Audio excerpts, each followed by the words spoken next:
Sa episode na to, ay muli tayong maglalakbay at lilibot sa western part ng Pangasinan. Bayan ng Labrador, munisipyo nila. Yan. Since 1953. Usual na. Hello, Alaminos. Welcome to Mabini.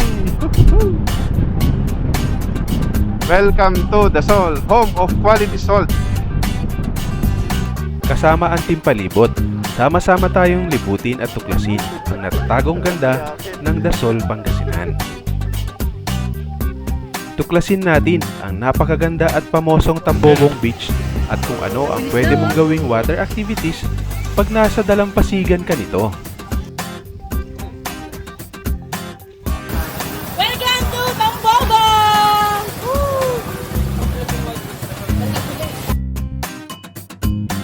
Hindi rin namin pinalagpas na hintuan ang Malakapas Viewpoint bago kami tumuloy sa Tambobong Beach. At syempre pa, ipapasilip namin ang isa sa pinakamaayos, maliwalas, pet-friendly at siguradong magugustuhan ninyo kung saan dito kami nag-overnight. Walang iba, kundi ang Osmeña Point Beach Resort.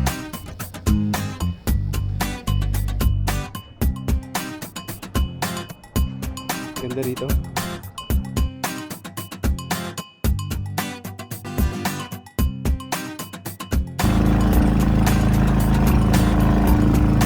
At hindi makukumpleto ang Dasol Getaway namin kung hindi namin mararating ang napakaliit ngunit dinarayo ng mga turista dahil sa angkin nitong ganda. Walang iba, syempre, kundi ang Culebra Island. Kaya tara mga chief, umpisa na natin ang aming travel adventure. Yeah!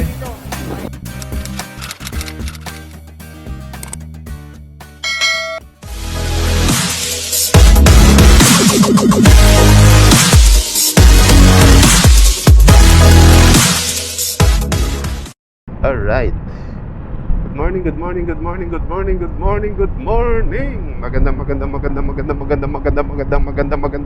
Magandang umaga sa lahat. Woohoo! Ang lamig na umaga.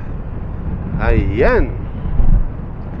So ngayong episode na to, ngayong araw na to, ay pupunta tayo ng Dasol, Pangasinan. Kasama natin ang Team Palibot, syempre. So, abangan nyo kami.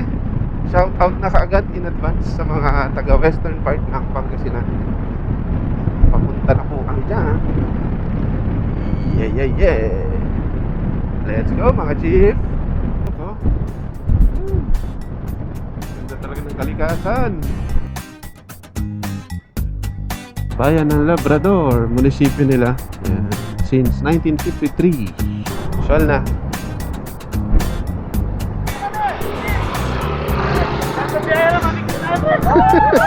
Walang iya kayo. Walang iya kayo. Nagtitripan niya na naman ako. Pakis. Walang iya. Alright, rolling. Ayan, so tapos na kami kumain dito sa may tapat ng Sual Wharf and Causeway dito. Sa kainan na to, wala siyang karatula. Na kami ng Osmeña Beach Resort sa may Dasol. Ang ETA natin is 9:42, 65 kilometers yung ating babaybayin at around 1 hour and 36 minutes. Yeah, let's go! Let's go Team Palibot. Hello Alaminos. Welcome to Mabini. Welcome to the Sol, home of quality salt. Ito rin. Ganda ng mga puno. Ito, kakanan na tayo dito mga chip. Tambobong Beach, turn the right. Ayan ha.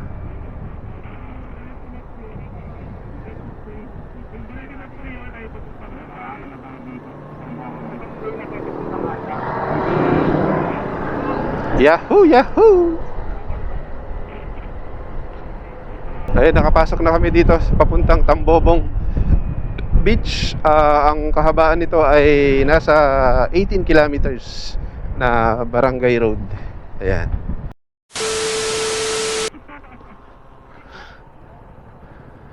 Babayad tayo dito. 20 pesos. Ay, 30 pesos na pala. Dati 20 lang eh. Ayan, 30 pesos na. Ayan. Punta muna tayo doon. Bayad muna tayo. Ayan mga chip. Tapos na tayo nagbayad. Resume na tayo.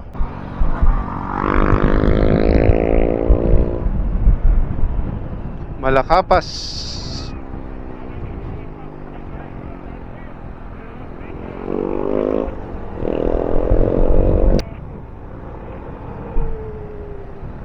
Sarap.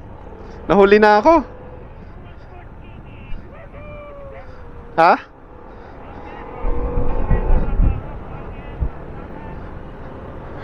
Saan? Wala naman. Wala mainit. Hindi, mainit pa rin dyan.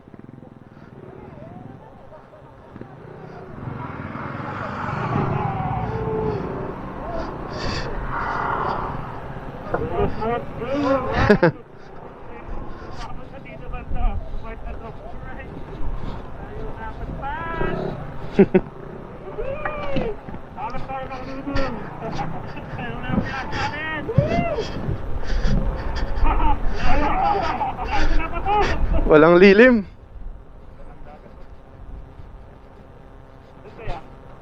Dito na. Huh? Okay lang to.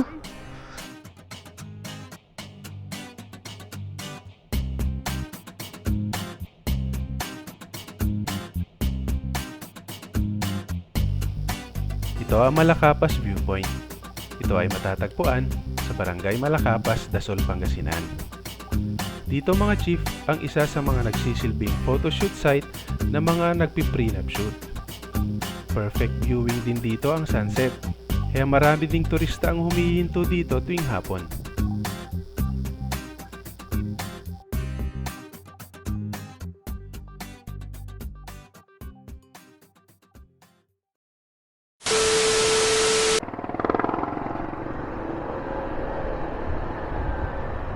Lapit na tayo mga chip.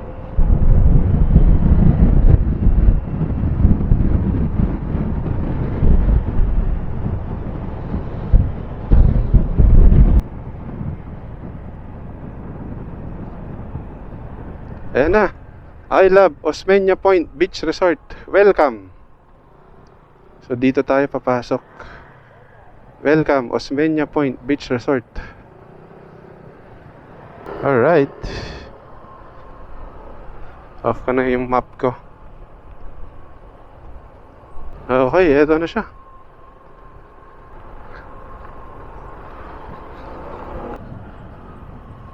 Osmeña Point, this way. Oh, ganda na, no?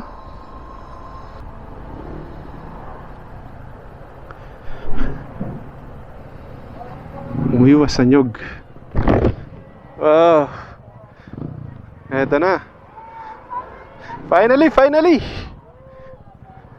Dito na tayo. So, doon yung reception. Nandun si J4. Kausap niya yung contact person niya dito. Ay, Osmeña Point Beach Resort. Yun o, bagong gawa siguro yun o. Oo nga, bagong gawa itong mga to. Yun o. Oh, wow, ganda. Grabe.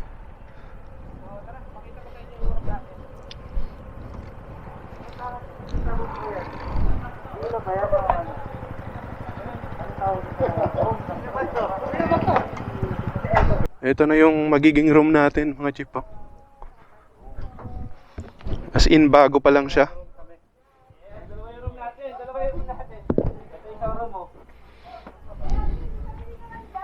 Oh, AC3 tsaka AC4. Check natin dito. Oh, ito itsura niya. Kasya ang 4. Parang 6 ang kasya rito. Naka-on yung aircon, medyo malamig naman. Ito yung kanyang CR. Alright. Linis. Ganda. Oh, ito yung AC3, mga chip.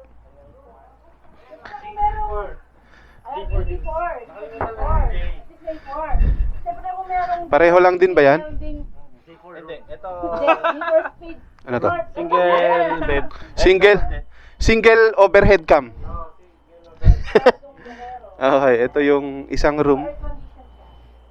Single lang to. And then meron siyang extra foam. CR din.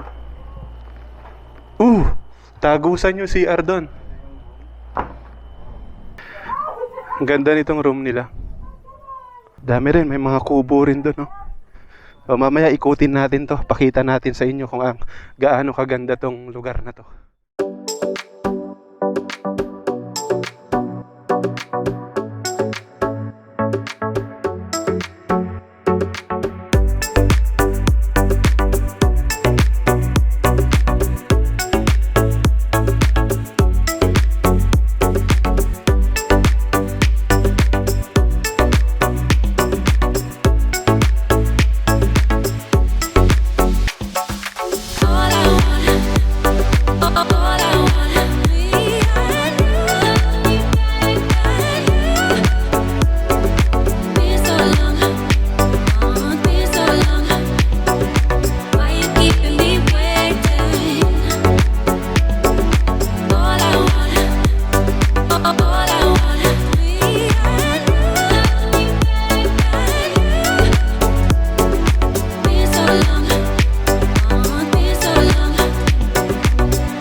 Hindi ko nga alam kung ano yung parang linta. Ay, ito siya, oh. Cheap po. Season milk.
Ayun yung kaya ko.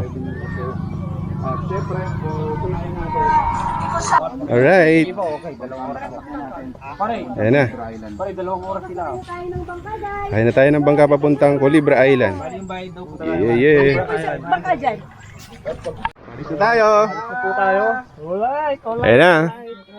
Nandun yung kabilang grupo ng Team Palibot. Yeah. Siyempre.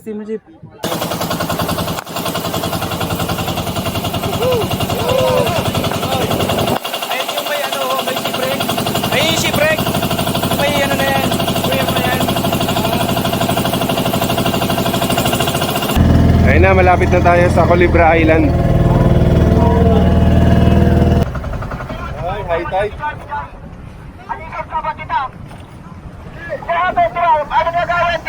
Yeah.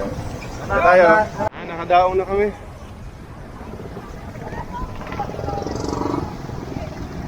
Si Bob TV.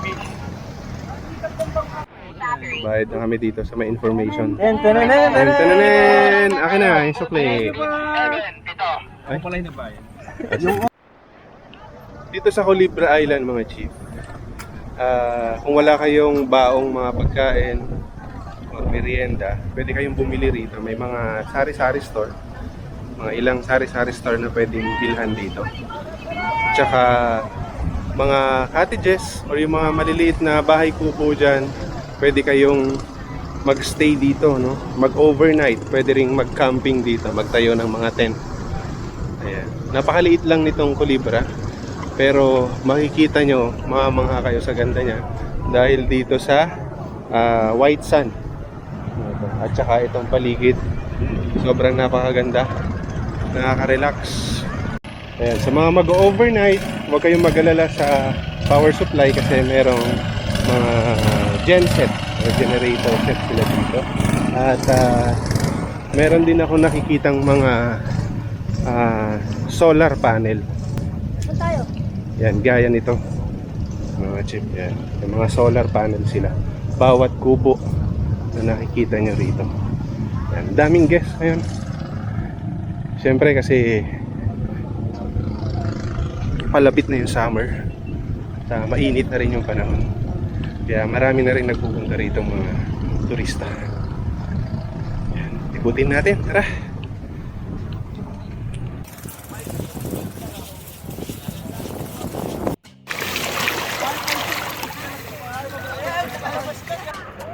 Ano ba dapat?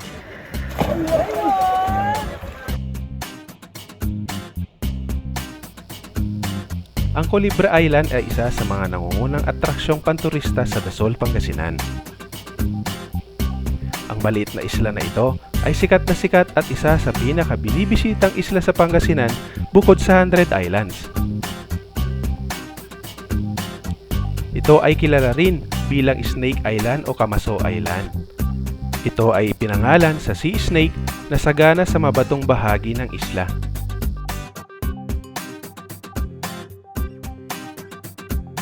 Ang isla ay humigit kumulang 8 kilometro ang layo mula sa mainland ng Tambobong. Mararating mo ito sa pamamagitan ng pagsakay ng bangkang demotor na nasa halos 20 minutes na paglalayag. Maliit lang ang isla mga chief. Halos 2 ektarya lamang ang sukat nito at maaari mong libutin ng walang panghalos sa 1 oras. Para naman sa mga tutuluyan, may mga nipa hut, open cottages, at mga tent na pwedeng arkilahin kung nais mong mag-overnight dito. Karamihan sa mga bisitang pumupunta dito ay nananatili sa isang resort, sa Tambobong Beach at nagde-day tour sa Culebra Island at bumabalik sa kanilang resort sa hapon.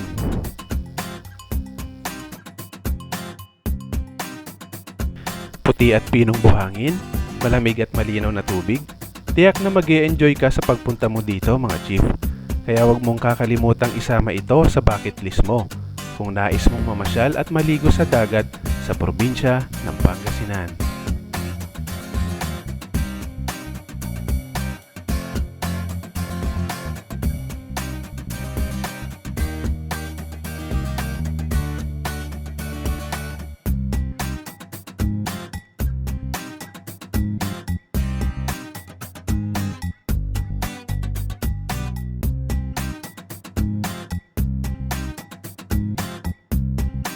Ayan mga chief, tapos na kami maligo dito sa may Culebra Island. Tara! Lamig ng tubig, linaw ng dagat. So inaantay na lang namin yung aming bangka para bumalik na doon sa may bangka. Yeah! Yung mga kasama natin. Yung bangka natin, dumating na. Alright, pabalik na tayo ng Osmeña Point Beach Resort. Yan, makiat na tayo. Hi, thank you Culebra. Nakaligo na naman sa dagat. Yeah. Ano tayo? Yeah. Dito na kami sa may Pampang ulit. Dito sa may resort. Osmeña Point Beach Resort. Balik na kami ng aming villa. Ayan. Napagod. Pero enjoy, sulit. Sarap maligo sa dagat. So, ayan. Sobrang thank you. Maraming salamat po sa management ulit ng Osmeña Point. Ayan. Mula sa Team Palibot, maraming salamat. Ang sasarap ng mga hinain nilang pagkain. Thank you Osmeña Point.